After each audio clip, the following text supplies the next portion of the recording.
The text message came through at 11:47 a.m. on a Saturday. Family brunch at Riverside Country Club. 1 p.m. Don't be late. And Maya, try to dress appropriately this time. My brother Marcus always had a way of making invitations sound like warnings. I stared at the message for a moment, then set my phone down on my desk. Through the floor-to-ceiling windows of my office, I could see the city stretching out below, but my mind was already somewhere else. Riverside Country Club.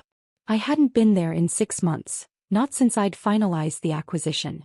The previous owners had been eager to sell, too many debts, too much overhead, not enough vision. I'd paid cash. $12.3 million. The lawyers had handled everything quietly and I'd kept my name off the public records, using my LLC instead. My family had no idea. They never asked about my work. To them I was still Maya, the quiet one. The one who'd chosen computers over a real career. The one who wore simple clothes and drove a modest car. The family disappointment. I glanced at my reflection in the darkened computer screen. At 31, I'd built 3 successful software companies, sold 2 of them, and now ran a private equity firm that specialized in acquiring underperforming luxury properties. My net worth had crossed $340 million last quarter. But to my family I was just Maya. The weird one who never got married, never bought a flashy car, never showed off. I preferred it that way. Mostly. I arrived at Riverside at 12:55 p.m., parking my 6-year-old Honda Civic in the lot between Marcus's new Mercedes and my sister Jennifer's Range Rover. The clubhouse gleamed white in the afternoon sun, its colonial architecture perfectly maintained. I'd approved the recent renovation budget myself, $2.8 million for the new terrace alone. Marcus was waiting at the entrance, arms crossed, wearing a polo shirt that probably cost more than my entire outfit. His eyes swept over me with barely concealed disgust. "You wore jeans," he said flatly. "Hello to you too, Marcus. This is a private club, Maya. There are standards." He stepped closer, lowering his voice. "I had to vouch for you to even get you in here. Try not to embarrass me." I smiled pleasantly. "I'll do my best." Inside, the dining room buzzed with the low hum of Wealth crystal clinking against china, subdued conversations, the occasional laugh from the bar area. My parents were already seated at a prime table by the windows overlooking the golf course. Dad's face was red, probably already on his second scotch. Mom looked up as we approached, her expression tightening. "Maya," she said, her tone managing to convey both greeting and disappointment in 2 syllables. "You came." "Of course, Mom." Jennifer arrived moments later with her husband Brad, both of them dressed like they'd stepped out of a country club catalog. Jennifer's eyes traveled over my outfit with the same disdain Marcus had shown. "Seriously," she whispered as she passed. "You couldn't even try?" I took my seat and picked up the menu, though I already knew every item on it. I'd worked with Chef Raymond personally on the updated spring menu. The pan-seared salmon was his specialty. "So," Dad began, settling back in his chair with his drink. "Your mother and I wanted to discuss something important." "Here it comes," I thought. "It's about the family trust," Mom added, glancing at Marcus and Jennifer with obvious pride. "Your father and I have been reviewing the distribution plans." Marcus leaned forward, his expression serious but satisfied. "Given our positions and contributions to the family legacy, it makes sense to adjust things." "Adjust things," I repeated quietly. "You're 31, Maya," Dad said. "Still unmarried. No real career to speak of. Those little computer projects of yours." He waved his hand dismissively. "We need to be realistic about who can properly manage family assets." Jennifer nodded sympathetically, though her eyes were cold. "It's not personal. It's just that Marcus has his law practice and Brad and I are expanding the dental franchise. We understand wealth management." "And you don't think I do," I said. "Not a question." "Honey," Mom said, reaching over to pat my hand with false warmth. "You're a bright girl. But you never really applied yourself. You could have gone to law school like Marcus. Or business school. Instead you chose, whatever it is you do. Software development," I said. "And private equity." Marcus laughed. Actually laughed. "Private equity? Maya, you work from your apartment doing freelance coding. That's not private equity. That's barely employment." I took a sip of water. My heart rate hadn't changed. Years of board meetings and hostile negotiations had taught me the value of appearing completely calm, even when people were insulting you to your face. I see, I said simply. The point is, Dad continued, emboldened by my lack of response, we're restructuring the trust. Marcus and Jennifer will receive the bulk of the assets. You'll still get something, of course. Maybe 50,000. That should be plenty for someone in your situation. 50,000. The family trust was worth roughly $8 million. They were offering me half of 1%. That seems fair, I said quietly. Everyone at the table relaxed visibly. They'd expected a fight, and my compliance seemed to please them enormously. I'm glad you're being reasonable about this, Marcus said, signaling the waiter. Now let's order. Lunch is on me today. Consider it a celebration of family unity. The waiter approached, and Marcus made a show of ordering expensive wine, premium steaks, and appetizers. When he got to me, I ordered the salmon. Just the salmon? Mom said. No appetizer? I'm fine, thanks. Jennifer smirked at Brad. Watching the budget. Smart. Throughout lunch, the conversation flowed around me like I wasn't there. Marcus talked about a big case he was working on. Jennifer discussed expanding to 3 more dental offices. Dad complained about his golf handicap. Mom planned their upcoming cruise to the Mediterranean. No one asked about my work. No one asked about my life. At one point, Marcus turned to me with what he probably thought was kindness. You know, Maya, if you ever need help finding a real job, I know some firms looking for legal secretaries. The pay isn't great, but it's steady. That's thoughtful, I replied. I'll keep it in mind. After lunch, Marcus suggested we move to the terrace for drinks. As we walked through the clubhouse, he nodded at various members, clearly proud to be seen here. At the terrace entrance, he casually swiped his membership card. Nothing happened. He frowned and tried again. The small light on the card reader stayed red. That's odd, he muttered, pulling out his phone. Must be a technical issue. A staff member approached. Sir, is there a problem? My card isn't working, Marcus said, his tone carrying an edge. He wasn't used to things not working for him.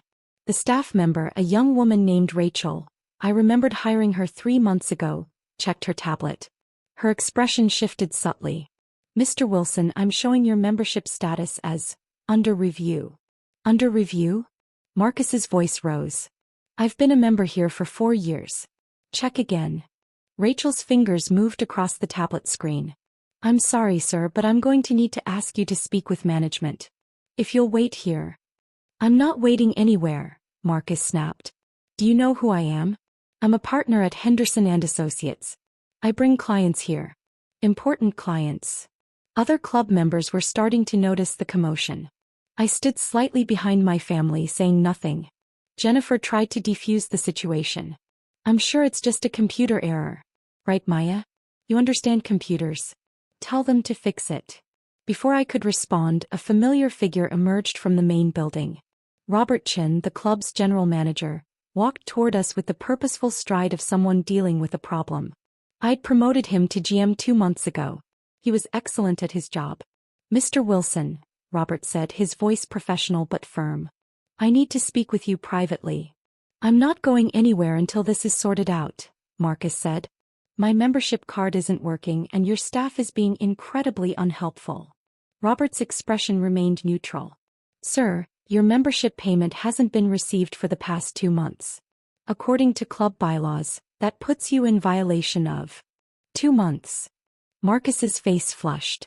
That's impossible. I have automatic billing set up. The automatic payment failed, Robert explained. We sent 3 notices to your email address. When we received no response, we were required to suspend membership privileges. Mom stepped forward. This is clearly a mistake. Marcus would never let something like this happen. Just run his card again. Charge whatever is owed. Robert hesitated, glancing at me for just a fraction of a second. I gave the slightest shake of my head. I'm afraid it's not that simple, Robert said. The outstanding balance with late fees is $14,780. And given the violation of club policies, the membership committee will need to review whether to allow renewal at all.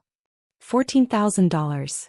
I watched Marcus's face cycle through shock, embarrassment, and anger. This is ridiculous, he sputtered. I want to speak to the owner. Right now. The owner doesn't typically involve herself in day-to-day membership issues, Robert said carefully. I don't care what she typically does, Marcus snapped. Get her on the phone. No. I'm not going to be humiliated like this in front of. He gestured at the small crowd that had gathered. Everyone. My father joined in, his voice booming with the authority of someone used to getting his way. Young man, do you have any idea who we are? The Wilson family has been in this city for 3 generations. We know people. Important people. Now get your owner on the phone or I'll have your job. Robert remained calm. 5 years in luxury hospitality had prepared him well. Sir, I can certainly pass along your concerns to the owner. May I ask what you'd like to communicate? I want to communicate, Dad said, his face now fully crimson, that this club has incredibly poor management, that we're being treated like common criminals over a simple billing error, and that Marcus is a valued member who deserves an immediate apology and reinstatement. I see, Robert said. He pulled out his phone. Give me 1 moment. He stepped away, phone to his ear. I could see him speaking, though I couldn't hear the words. The conversation lasted perhaps 30 seconds. When he returned, his expression had changed subtly. The owner has agreed to come down, Robert said. She was reviewing some renovation plans in her office. She'll be here shortly. Marcus looked triumphant. Good. Someone with actual authority needs to handle this. Jennifer pulled out her phone, probably texting friends about the drama. Mom fussed with her hair, preparing to meet someone important. Dad straightened his jacket. I remained still watching. 3 minutes passed. The crowd on the terrace had grown larger, members sensing drama the way sharks sense blood in water. Then I saw her. Margaret Torres, my COO, walking across the dining room toward the terrace. Margaret was 62, impeccably dressed, with silver hair and the kind of presence that commanded rooms. I'd hired her away from a major hotel chain 2 years ago. She was brilliant at operations and even better at managing difficult situations. She walked past our family without acknowledgement and went directly to Robert, speaking with him in low tones. He nodded, showing her his tablet. She studied it for a moment, then turned to face my brother. Mr. Wilson, she said, her voice carrying just enough to be heard by everyone nearby. I understand there's been some confusion about your membership status. Finally, Marcus said. Yes. Your incompetent staff suspended my membership over a billing error. I want an immediate apology and reinstatement. Margaret smiled, but it didn't reach her eyes. I see. And you'd like to speak with the owner about this? Yes. I was told she was coming down. She's here, Margaret said simply. Marcus looked around, confused. Where? Margaret turned and looked directly at me. Miss Chen, would you like to address Mr. Wilson's concerns? The terrace went completely silent. Every eye turned to me. I stepped forward slowly, my expression unchanged. Thank you, Margaret. What? Marcus said. What is this? I turned to Robert. Can you pull up Mr. Wilson's account history, please? Robert tapped his tablet, then turned it so Marcus could see. Your automatic payment failed on March 15th. The bank indicated insufficient funds. We sent email notices on March 16th, March 30th, and April 12th. We also left 2 voicemail messages. When we received no response, club policy required us to suspend the membership. Marcus's face had gone from red to pale. This is... Maya, what is this? Mr. Wilson, I said, keeping my voice professional. I purchased Riverside Country Club 6 months ago. The acquisition closed in October. I'm the owner. The silence somehow grew deeper. That's impossible, Jennifer said. You can't afford. The purchase price was $12.3 million, I continued calmly. I also own the Grandview Hotel downtown, the Westlake Golf Resort, and as of last week, the Riverside Shopping Center. My private equity firm specializes in luxury property acquisitions. Mom's hand went to her throat. But you said you do computer work. I did computer work. Past tense. I sold my second software company 5 years ago for $87 million. I've been in private equity for the past 4 years. My current net worth is approximately $340 million. Dad's Scotch glass slipped from his hand, shattering on the terrace floor. Marcus found his voice, though it came out strangled. You've been letting us think you were broke. You never asked, I said simply. You assumed. I saw no reason to correct you. Margaret stepped forward. Miss Chin, regarding Mr. Wilson's membership. The suspension stands, I said. The notices were properly sent. The policy was clearly communicated. I see no reason to make an exception. Maya, Mom said, her voice desperate now. Surely you can't be serious. He's your brother. I turned to her. A brother who just told me I should be grateful for $50,000 from an $8 million trust. A brother who suggested I become a legal secretary because he assumed I was unemployed. A brother who, 30 minutes ago, told me to stop pretending I belong here. Jennifer tried a different approach. If you're really that wealthy, why do you live in an apartment? Why drive that old car? I live in the penthouse at Grandview, I said. Which I own. The old car gets me where I need to go. I don't need to prove my success to anyone. Apparently, you all need to prove yours to everyone. Robert leaned toward me, speaking quietly. Miss Chin, there's another matter. Mr. Wilson's father, Mr. James Wilson, also has a membership here. He's 2 months behind on payments as well. I looked at my father. His face had gone gray. Suspend it, I said. Paya. Mom gasped. You can't do this to your own father. Can't I? I met her eyes. Let me understand this correctly. An hour ago, you all decided I was worth less than 1% of the family trust because I don't understand wealth management. Now you want me to violate my own club's policies because we're related. Marcus tried one more time, his voice taking on a pleading tone I'd never heard before. Maya, come on. This is family. Family, I repeated. Yes. The same family that has spent the last decade making me feel worthless. The same family that never once asked about my work, my life, or my accomplishments. The same family that was perfectly happy to cut me out of the trust you didn't even earn. Our grandparents built that wealth, not you. We didn't know, Jennifer said weakly. You didn't ask, I corrected. There's a difference. Margaret checked her phone. Miss Chin, the renovation contractor, is here for your 3 p.m. meeting. Thank you. I turned back to my family one last time. Your memberships are suspended pending payment of outstanding balances and late fees. You'll need to arrange payment with accounting. The club's office hours are Monday through Friday 9 to 5. They don't take personal checks. I started to walk away, then paused. Oh, and regarding the family trust, I won't be accepting the $50,000. I don't need it. But I would suggest you review the trust documents carefully. Grandmother specifically stipulated that the trust was to be divided equally among all grandchildren. Her lawyer was very thorough. You might want to consult your own attorney, Marcus. Oh wait, you're an attorney. I'm sure you can figure it out. Behind me, I heard Mom start to cry. Dad was silent. Marcus and Jennifer were both talking at once, their voices rising. I kept walking. Margaret fell into step beside me. That went well, she said dryly. Did it? The contractor can wait 10 minutes if you need to compose yourself. I smiled slightly. I'm fine, Margaret. Truly. You know they'll try to contact you. I know. And they'll probably try to make amends now that they know about the money. Probably. We reached the main building.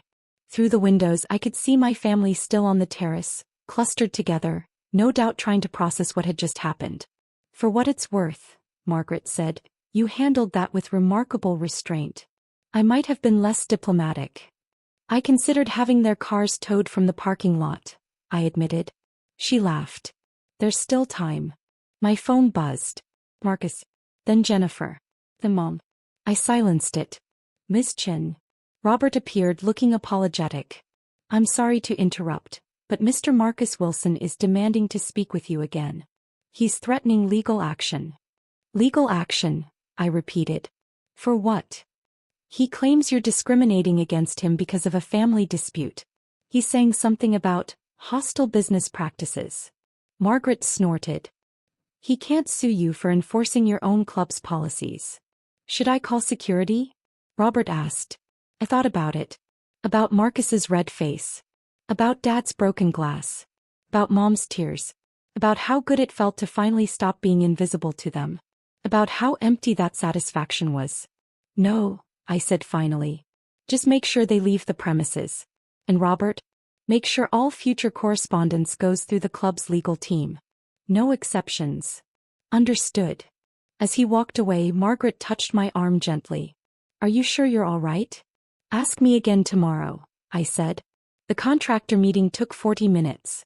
We reviewed the pool renovation plans, discussed the timeline, negotiated the final price down by $50,000. Normal business. Normal life. When I left the club at 4:30, the parking lot was nearly empty. My family's cars were gone. In their place on the terrace, regular members sat enjoying the perfect spring weather, completely unaware of the drama that had unfolded. I sat in my Honda Civic for a moment, hands on the steering wheel, not starting the engine. My phone showed 37 missed calls, 15 text messages, 3 voicemails. I didn't open any of them. Instead, I started the car and drove home to my penthouse apartment, where the city lights were just beginning to flicker on against the darkening sky. Tomorrow, I knew, would bring more calls. More messages. Probably lawyers. Definitely drama. But tonight, I poured myself a glass of wine, stood at my floor-to-ceiling windows, and looked out at the city I'd conquered so quietly that my own family had never noticed. And I smiled.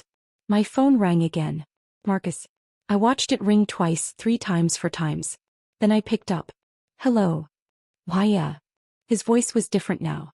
Smaller. We need to talk. Do we? Please. I didn't know. None of us knew. I know you didn't know, Marcus. That's exactly the problem. What do you want from us? I looked out at the city, at the buildings I owned, at the life I'd built in complete silence while my family assumed I'd built nothing. I want you to think, I said quietly, about why you never asked. Why you spent 10 years assuming I was a failure and never once wondered if you might be wrong. I want you to think about what that says about all of you. We're sorry. Are you? I interrupted. Are you sorry you treated me that way? Or are you sorry you treated me that way and it turns out I'm wealthy? Silence on the other end. That's what I thought, I said. Good night, Marcus. I hung up before he could respond. The phone immediately began to ring again, but I powered it off completely. Tomorrow Margaret would field the calls. Tomorrow Robert would handle the membership situation. Tomorrow the lawyers would send the appropriate letters. Tomorrow my family would start to understand what they'd lost. But tonight was mine. I raised my wine glass to the city, to the empire I'd built in secret, to the quiet victory of proving nothing to no one until the perfect moment. To family, I whispered to the empty room. And somewhere below, in the parts of the city I owned, life went on, completely unaware that the strange woman in the old Honda Civic was their landlord, their boss, their silent benefactor. Just the way I liked it. My laptop sat on the coffee table, still open to the afternoon's work. A new property opportunity in Miami. A resort that was underperforming, undervalued, perfect for acquisition. I sat down and began reading through the prospectus, making notes in the margins, calculating potential returns. This was who I was. This was what I did. And my family had never bothered to ask. Their loss. Not mine.